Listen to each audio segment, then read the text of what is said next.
Bismillahirrahmanirrahim. Assalamualaikum warahmatullahi taala wabarakatuh dan selamat sejahtera. Alhamdulillah wa syukurillah wassalatu wassalamu ala asyrafil anbiya'i wal mursalin sayyidina Muhammad wa ala alihi wa sahbihi ajma'in. Subhanaka la ilma lana illa ma 'allamtana innaka antal alimul hakim. Rabbi shrah lana sudurana wa yassir lana umurana wahlul 'uqdatam min lisanina yafqahu qawlana. Rabbi zidna ilma warzuqna fahma. Walhamdulillahi rabbil alamin. Yang saya hormati, yang berusaha, semua yang subscribe saya, semua yang menonton video saya, share, like, komen dan juga subscribe YouTube saya. Terima kasih banyak dan teruskan ajak rakan-rakan lain. Semoga yang bermanfaat kita boleh ambil dan jadikan panduan, dan yang kekurangan itu kita boleh perbaiki dan jadikan ia sebagai satu pengajaran. Kita dah nak hujung tahun pun. Kita dah nak masuk setengah daripada bulan 11 dan bulan depan adalah bulan 12. Bulan yang terakhir sebelum habisnya tahun 2025. Dan saya nak bagi tahu pada semua, khasnya pada pelajar-pelajar UPKK Darjah 5 yang akan menghadapi peperiksaan UPKK pada minggu depan ataupun mungkin minggu depan. Selamat menjawab peperiksaan dengan baik. Semoga dapat keputusan yang cemerlang, dan yang tak dapat baik itu jangan putus asa. Anda cuba yang terbaik. Yang bagi kita kejayaan adalah Allah Subhanahu Wa Taala.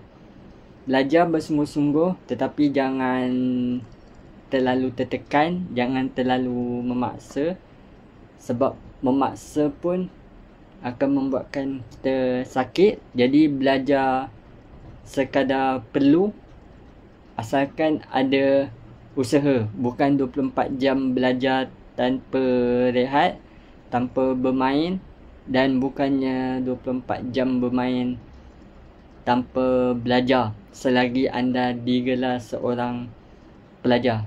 Tak kiralah pelajar sekolah ataupun pelajar lepasan sekolah, college ataupun universiti.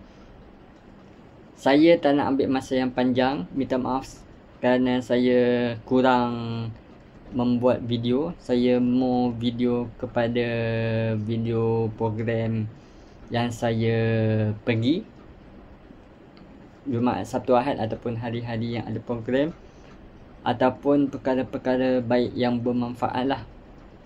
Ataupun saya post haiwan peliharaan. Kerana benda ni saya rasa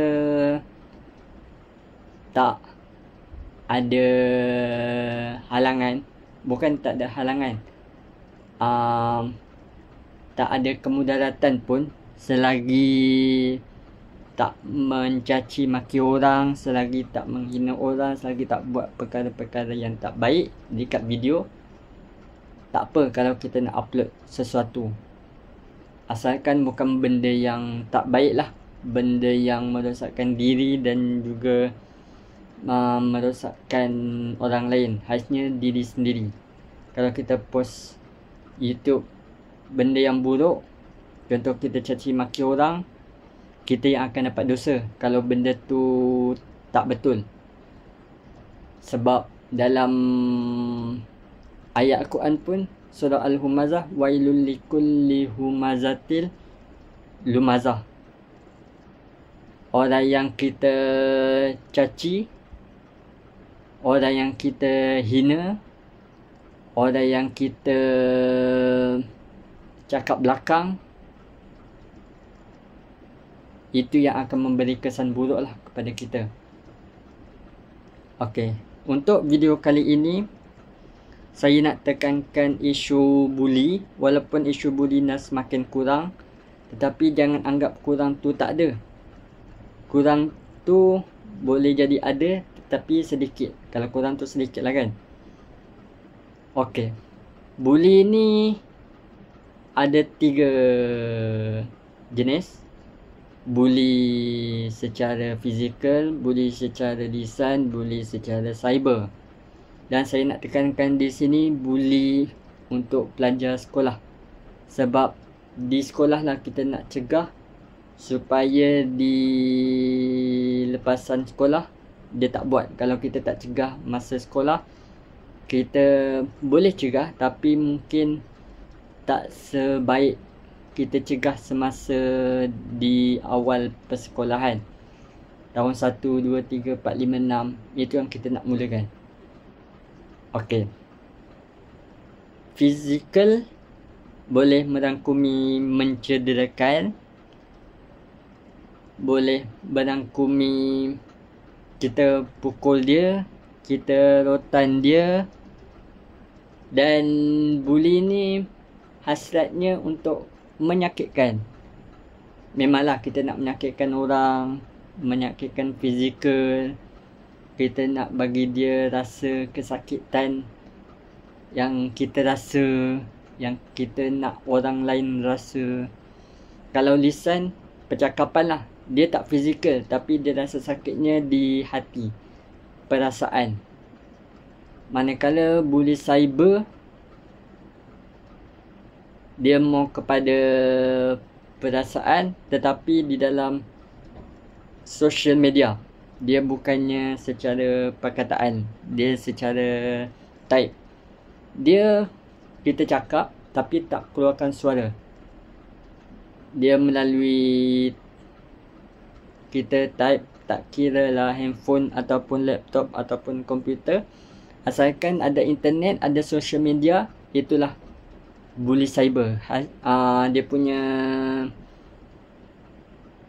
apa hasrat dia, dia punya sebab dia, alasan dia untuk menyakitkan orang, untuk melihat orang tu sengsara. Tak kira lah bunuh dia, dibunuh, dia bunuh diri, dia trauma. Memanglah itu kesan. Kesan pada dia. Tapi kesan pada orang yang bully tu happy, gembira. Tandingan aku, tandingan saya dah tak ada. Tandingan saya dah pergi. Aku boleh buat, aku boleh pergi sekolah dengan senang hati. Orang yang selalu dipuji, dipuja, disayangi dah tak ada. Orang yang guru paling sayang dah tak ada. Jadi aku rasa happy. Aku dah tak rasa cemburu. Itulah hasrat orang yang membuli. Dan bully juga dia bukan merangkumi fizikal sahaja, tetapi curi pun dikira bully juga. Maksudnya curi kasut, lepas tu dia baling kat tempat lain. Curi pensel, lepas tu dia patahkan. Dia guna pensel tu untuk pukul kawan. Dia guna kasut tu untuk buat benda yang tak elok. Jadi benda ni yang kita nak cegah. Dan kita tak nak jadikan sekolah ni adalah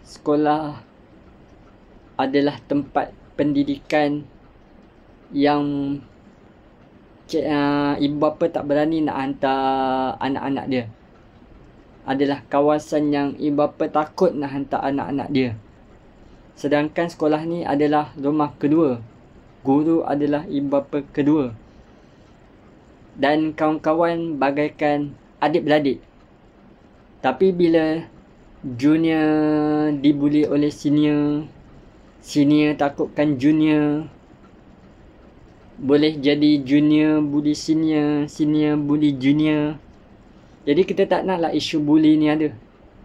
Tak kira lah apa kaum, apa agama, apa bangsa. Bila dia duduk dekat Malaysia, kita tak nak benda tu berlaku. Sebab dia akan efek generasi-generasi yang mendatang, generasi-generasi yang akan datang. Kalau kita tak pupuk generasi-generasi yang sekarang. Dan macam mana kita nak buang buli ni? Macam mana kita nak bagi buli ni tak ada? Bagi buli ni dia takkan hilang, tapi kita nak bagi buli ni kurang.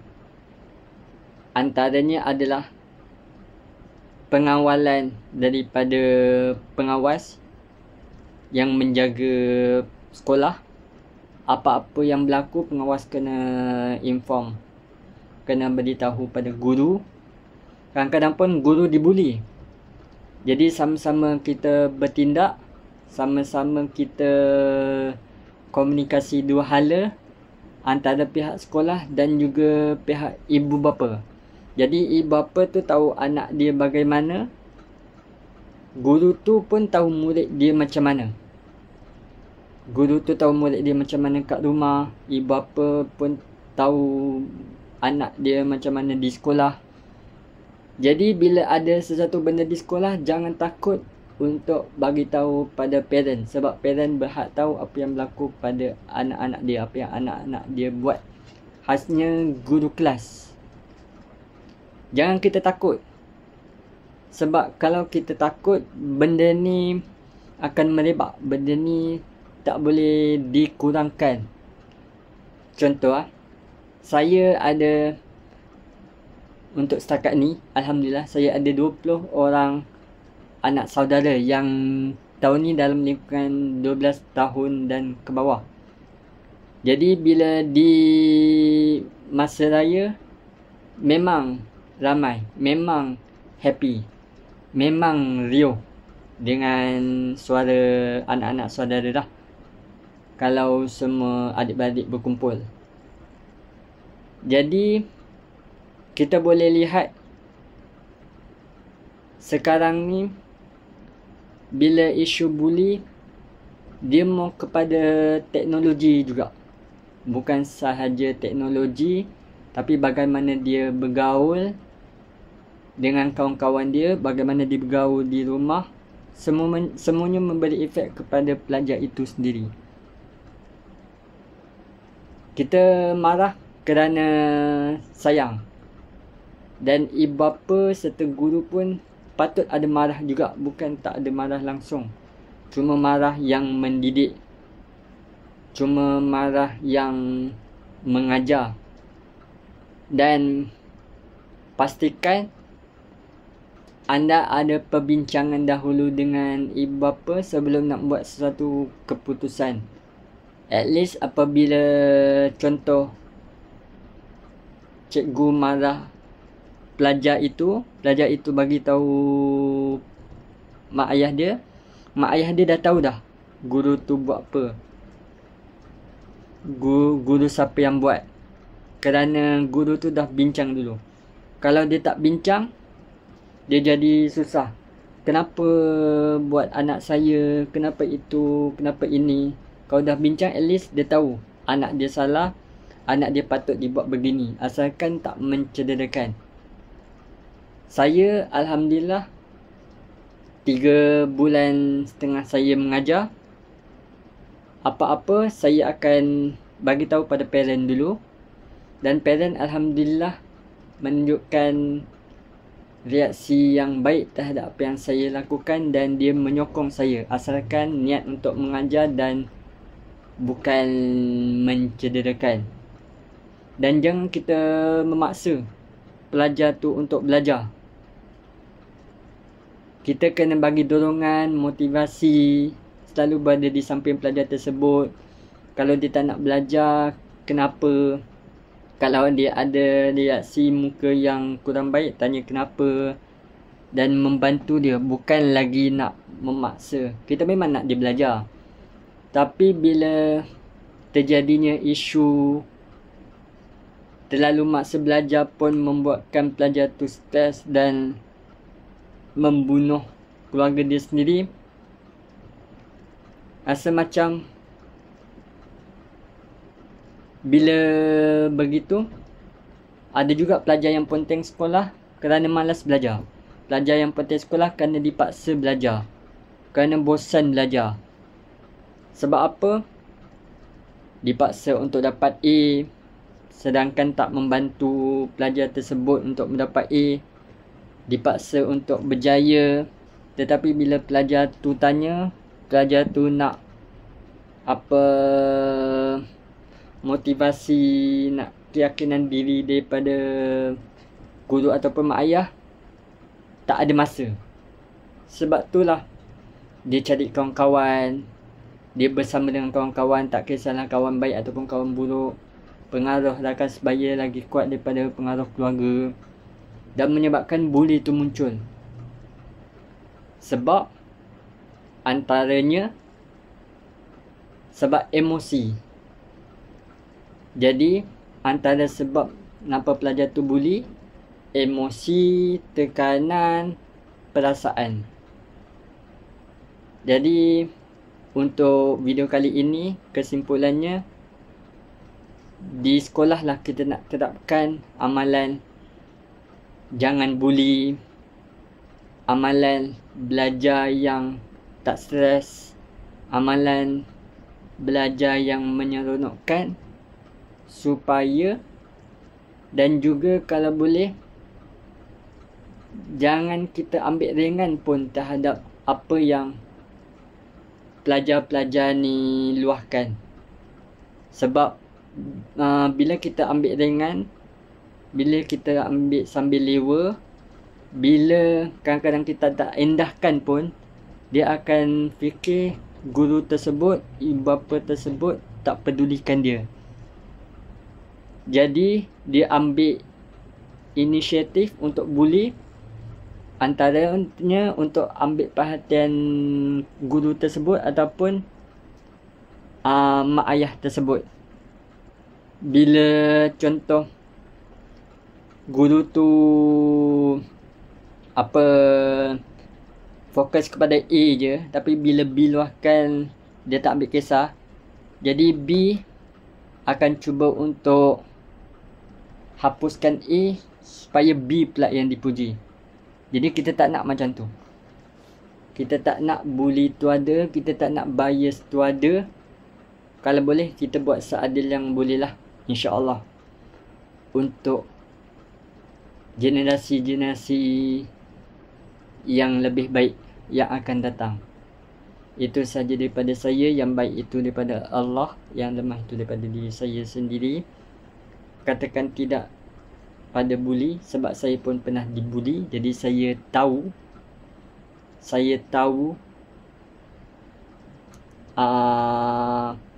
apa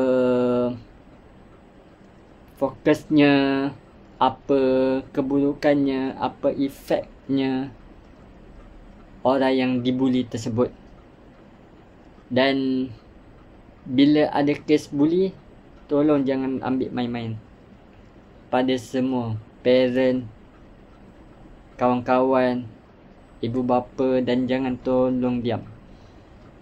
Kita inform. Kalau kita tak boleh bertindak sendiri, bagi tahu guru-guru yang mana kita boleh bantu, yang mana kita boleh kita buat sedaya upaya. Itu sahaja daripada saya. Assalamualaikum warahmatullahi wabarakatuh. Teruskan support saya. Terima kasih.